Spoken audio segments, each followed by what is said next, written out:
अरे भाई, किसी का कोई गौर क्षेत्र नहीं होता है। गौर सिर्फ जनता का है। जनता मालिक है, जिसको वोट देगी वही उसी का गढ़ है। किसी ये कोई राजवाड़ा थोड़ी ना है कि ये तेज प्रताप जी का गढ़ है कि प्रशांत किशोर का गढ़ है। किसी का कोई गढ़ नहीं है। जनता जिसको वोट देगी उसी का गढ़ होगा। तेजस्वी यादव और राहुल गांधी भी वोटर यात्रा प्रारंभ कर चुके हैं बिहार में। अच्छी बात है।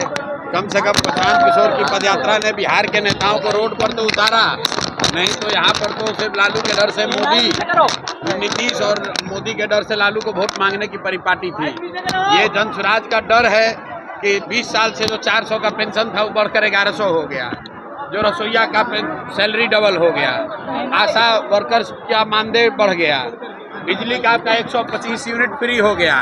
इसी तरफ जन स्वराज का डर है। सारे नेता पैदल घूमेंगे, जनता के पास हाथ जोड़कर उनको जाएंगे मांगने वोट। नहीं तो अभी तक तो ये कहता था कि जाएगा कहाँ, लालू के डर से हमको वोट देवे करेगा। उसी तरह नीतीश और मोदी वाले लोग जैसे लालू का डर दिखाकर वोट लेते थे, वैसे राहुल गांधी और तेजस्वी यादव जैसे लोग भाजपा का डर दिखाकर वोट लेते थे। अब जनता का डर खत्म हो गया है। जनता के पास एक नया विकल्प आ गया है और ये जनता के विकल्प की ताकत है कि नेता रोड पर घूम रहे हैं और जनता बैठकर मूल्यांकन कर रही है कि किसको वोट देना है, किसको नहीं देना है। दिलीप जायसवाल से पूछा गया था तो उन्होंने कहा कि अब हम प्रशांत किशोर के बारे में कुछ नहीं कहेंगे। दिलीप जायसवाल जैसा 10 आदमी का दम नहीं है कि प्रशांत किशोर के खिलाफ कुछ बोले। बात व्यक्ति की नहीं है। जो कुकर्म करेगा, चोरी करेगा, जो आदमी बिहार को लूटेगा, उसको डर होगा ही, क्योंकि उनको मालूम है कि जन स्वराज की व्यवस्था बनेगी तो बिहार में जो सबसे भ्रष्ट नेता और अफसर हैं, बड़े नेता और बड़े अफसर, इनको सलाखों के पीछे डाला जाएगा और इनके आने वाली पीढ़ी से लूटे हुए पैसे को वसूला जाएगा। जीवेश कुमार कह रहे हैं कि हम नोटिस भेजेंगे और हम नकली दवाई नहीं बनाएंगे।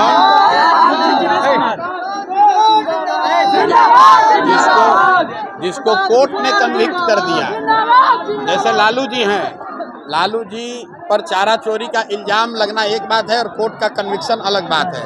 कोर्ट ने, न्यायालय ने ये बता दिया कि आपने इसमें आपकी गलती पाई गई। उसी तरह जीवेश मिश्रा के लिए राजस्थान के कोर्ट ने ये कह दिया कि ये जाली दवा बनाते थे। जाली दवा बनाने का इल्जाम इन पर साबित हुआ है। अब प्रशांत किशोर को उस पर कुछ कहने की जरूरत नहीं है। सीएजी घोटाला में भैया वो एनडीए की सरकार में नहीं हुआ है, खाली पिछले 5 वर्ष में हुआ है। 5 वर्ष में 78,000 करोड़, बिहार जैसे गरीब राज्य में 78,000 करोड़ रुपया का हिसाब किताब ही नहीं है कि वो पैसा गया कहाँ, घोटाला हुआ कि नहीं हुआ, ये तो जांच का विषय है। लेकिन जो सीएजी ने कहा कि 78,000 करोड़ पिछले 5 साल में सरकार ने खर्च किया जनता का पैसा, जिसका कोई लेखा जोखा, कोई हिसाब किताब नहीं है। नीतीश कुमार भी बिहार